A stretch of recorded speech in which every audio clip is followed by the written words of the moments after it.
जय श्री कृष्ण। कैसे हैं आप लोग फ्रेंड्स। आज की चर्चा काफ़ी महत्वपूर्ण होने वाली है। आज हम देखिए जीवन के उस विभिन्न पहलू पर चर्चा करने जा रहे हैं जो कि हमारे जीवन में बहुत ज़्यादा अपने प्रभावों को प्रसारित करता है। सबसे पहले तो हम ग्रहों को जानेंगे कि ग्रह इस समय पर कितने स्थानों से अपने प्रभाव दे रहे हैं। साथ ही साथ ये जानेंगे कि कौन सा ग्रह इस समय हमारे लिए सर्वाधिक स्थानों से प्रभावी हो रहा है, क्योंकि इसको जानने के बाद ही चीज़ों को हम ठीक तरीके से चैनलाइज कर सकेंगे। क्योंकि जब तक किसी भी ग्रह की ऊर्जा को आप चैनलाइज नहीं कर पाते हैं तब तक उस ग्रह के प्रभाव कितने ही शानदार क्यों ना हो जाएं, आपके लिए शानदार प्रभावों को प्रसारित करने में असमर्थ होते हैं। और साथ ही साथ जानेंगे शनि की स्थिति, क्योंकि शनि वर्तमान समय में वक्री ग्रह के प्रभाव में है। देखिए शनि बहुत महत्वपूर्ण ग्रह हैं क्योंकि आजीविका और लाभ पर इनका प्रभाव होता है। आजीविका वह स्थान होती है जिस पर पूरे जीवन का दारोमदार, पूरा जीवन का और आपकी सामाजिक स्थितियों का, आपकी पारिवारिक स्थितियों का, सभी का पूरा दारोमदार होता है। अब इन सब चीज़ों को अच्छी तरीके से हम जब जानेंगे तभी हम जान सकेंगे कि चीज़ें हमारे लिए कहाँ से व्यथित हो रही हैं, कहाँ से शुभ हो रही हैं। क्योंकि ज़रूरी नहीं है कि हम शनि की चर्चा कर रहे हैं तो शनि ही आपके योग कारक प्लैनेट हो, मुख्य ग्रह हो। अगर हम चर्चा गुरु की कर रहे हैं तो ज़रूरी नहीं गुरु ही आपके योग कारक प्लैनेट हो, मुख्य ग्रह हो। लेकिन हाँ, यहाँ से हम ये समझ सकते हैं कि अब हमको, अगर ये हमारे मुख्य ग्रह नहीं है, हमारे ये योग कारक ग्रह नहीं है, तो किस ग्रह को हमको चैनलाइज करना है। यानी कि अब हमको कोई वो ग्रह ढूंढना है जो हमारी समस्त ऊर्जा को एक स्थान पर चैनलाइज कर सके, और चैनलाइज करने के बाद ही हमारे लिए चीज़ें सही विस्तार लेती हुई दिखाई देती हैं। तो देखिए इस समय पर अगर हम ग्रहों की स्थिति को देखें तो हम यहाँ पर वृषभ राशि में मंगलदेव महाराज का गोचर हो रहा है।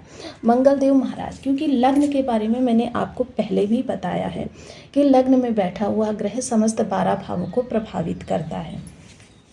वहीं सूर्य और बुध की युति जो हो रही है आपके धन स्थान में हो रही है। बुध यहाँ पर वक्री अवस्था में है और बुध का प्रभाव यहाँ पर काफ़ी ज़्यादा शानदार तरीके से प्रसारित होता हुआ दिखाई देता है। आप गुरु जो है तृतीय स्थान पर पुष्य नक्षत्र में गोचर कर रहे हैं। गुरु बहुत ही उच्च अवस्था में है और शुभ अवस्था में है।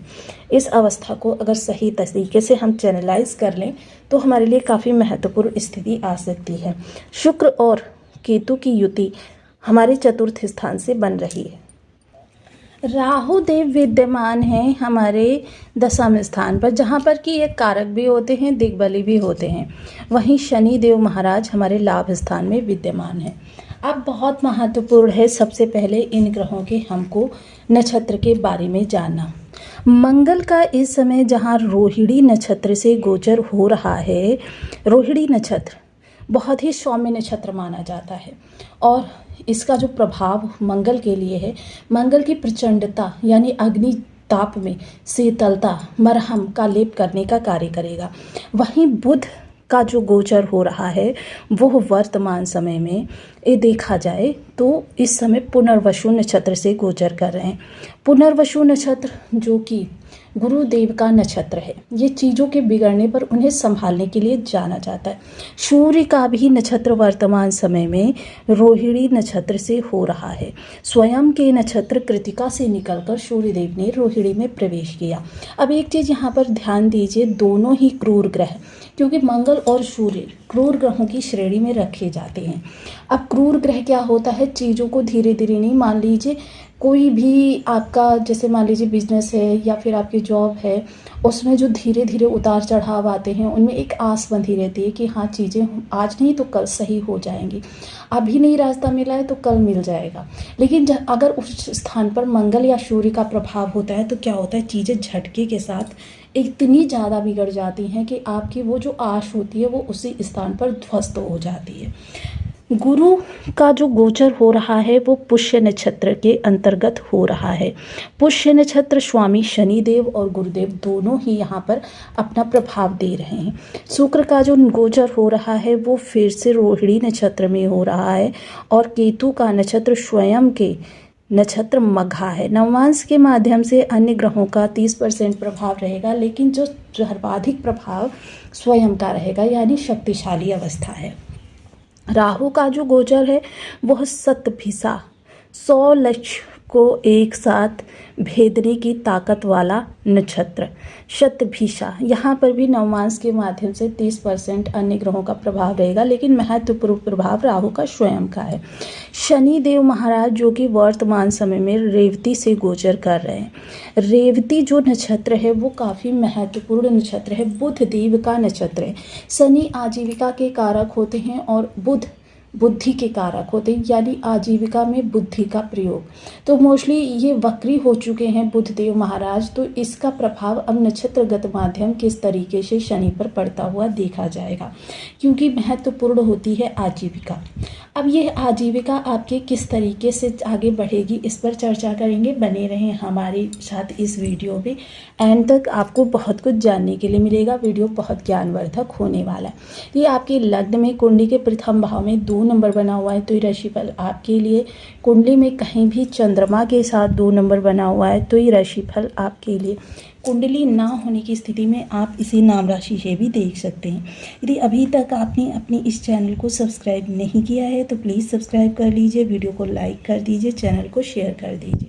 इससे होगा क्या कि हमारे आने वाले हर वीडियो की नोटिफिकेशन मिल सकेगी आपको सबसे पहले। एक प्यारा सा कमेंट करना बिल्कुल ना भूलें।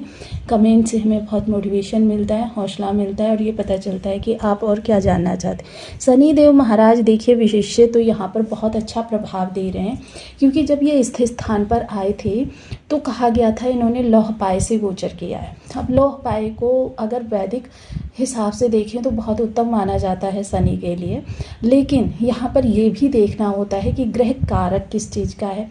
अब शनि देव महाराज कर्म के कारक हैं। अब बहुत से लोगों के लिए इस दौरान जिम्मेदारियाँ बहुत ज़्यादा बढ़ गई हैं, बहुत से लोगों के लिए इस दौरान कारकत्व बहुत ज़्यादा बढ़ गए हैं, कर्म बहुत ज़्यादा बढ़ गया, और मोस्टली कर्म ऐसा बढ़ा है जिसका उनको किसी भी तरीके से लाभ नहीं होना। मान लीजिए कहीं पर आपका धन अटक गया है, उस धन के लिए आपको बार बार जाना पड़ रहा है। मान लीजिए कोई बीमार है, उस बीमार व्यक्ति को बार बार आपको देखने के लिए जाना पड़ रहा है। किसी मित्र ने किसी प्रकार की कोई मदद मांगी है, बार बार आपको वहाँ पर जाना पड़ रहा है, जिम्मेदारियाँ निभानी पड़ रही हैं। तो मोस्टली ये वो ऐसी कर्म होते हैं जिनका हमको फ्यूचर में बहुत कम लाभ मिलता है, क्योंकि आजकल का युग ये है कि लोग आपके कहते हैं ना मदद को लेकर भूल जाते हैं, और जाहिर सी बात है जिस पेड़ पर बैठे होते हैं, जिस शाखा पर बैठे होते हैं, उसी शाखा को काटने का प्रयास करते हैं, क्योंकि राहु प्रधान युग है। तो जाहिर सी बात है आपकी ये जो परोपकारिता है यह आपकी इस समय पर आपके कर्म को बहुत ज़्यादा बढ़ा रही है। कर्म से संबंधित चीज़ों के लिए लॉजिकली यह समय जो है मोस्टली देखिए चीज़ें तो आपके फेवर में होंगी, क्योंकि बुध का जो गोचर हो रहा है वो पुनर्वसु नक्षत्र के अंतर्गत हो रहा है, लेकिन थोड़ी विषमता के साथ, यानी कि चीज़ें हो सकता है कि टूटने की कगार पर पहुंच जाएं। आपको ऐसा लगे बस अब ध्वस्त तब ध्वस्त, लेकिन वहाँ पर भी आपके लिए शांति रहेगी। दूसरी चीज़ क्या है, गुरु की नवम दृष्टि के अंतर्गत भी शनि महाराज आ रहे हैं। अब गुरु देखिए क्या है, भाव हानि करते हैं। गुरु जो होते हैं भाव हानि करते हैं, लेकिन शनि जो है भाव वृद्धि करते हैं। अब गुरु ने भाव हानि की, लेकिन दृष्टियां जो गुरु के पास हैं वह अमृत तुल्य हैं। अब ऐसी स्थिति में अमृत तुल्य दृष्टि जब गुरु के शनि के ऊपर जाएगी तो जाहिर सी बात है, क्योंकि नवम दृष्टि जो होती है हमेशा भाग्य से जुड़ी हुई होती है। अब भाग्य से जुड़ी हुई दृष्टि जो शनि पर जाएगी वह भाग्य को बढ़ाएगी, आपके भाग्य का प्रभाव रहेगा। जो विषमता बहुत बड़ी होनी चाहिए थी, यानी 100 जिसका प्रभाव होना चाहिए था, वो घटकर आपके लिए 30 या 40 रह जाएगी, तो जिसका कि आपके लिए राहत भरा समय कहा जा सकता है। चीज़ें आपके लिए पक्ष में होंगी, लेकिन थोड़ी सी या 30-40% विषमता बनी रहेगी। हाँ देखिए, कुछ लोग ऐसे भी हैं जिनको इस समय पर अच्छे प्रभाव नहीं मिले हैं। देखिए मोस्टली लोगों को अच्छे प्रभाव मिले हैं, लेकिन बहुत कम लोग ऐसे हैं जिनको अच्छे प्रभाव नहीं मिले हैं। तो इसके लिए देखिए उनको अपने बर्थ चार्ट को देखना चाहिए। सबसे पहले बर्थ चार्ट में देखिए शनि बुध की स्थिति, क्योंकि शनि बुध के प्रभाव में है, और इनमें से किसी ग्रह की यदि विषम स्थिति है तो पहले उस ग्रह को सही करें, उससे संबंधित चीज़ों का दान करें, या फिर उसको बीज मंत्र के जाप के द्वारा सुधारें।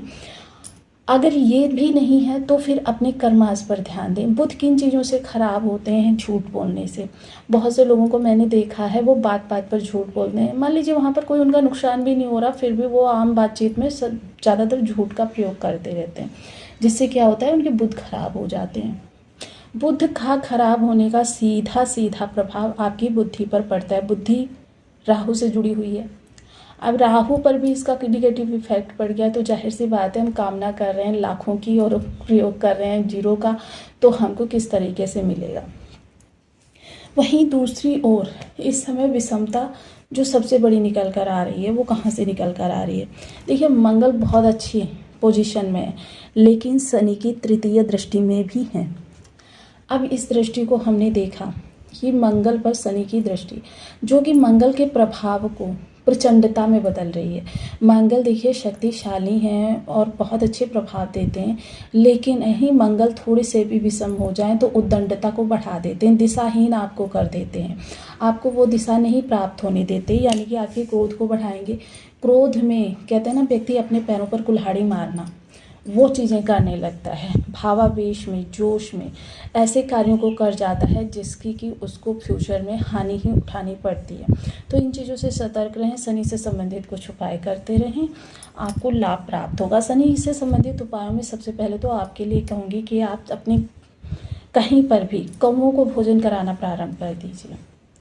कौओं को भोजन कराइए और उसके बाद में काला सुरमा शुक्रवार की संध्या को या शनिवार की संध्या को घास वाली ज़मीन में अवश्य दबाइए। दोनों दिन कर सकते हैं तो दोनों दिन कीजिए। जो पिछले वीडियो में मैंने बताया था ना कि उपाय करने पर आपको किस तरीके से कार्य करना चाहिए, वो आपको हर उपाय में अप्लाई करना है।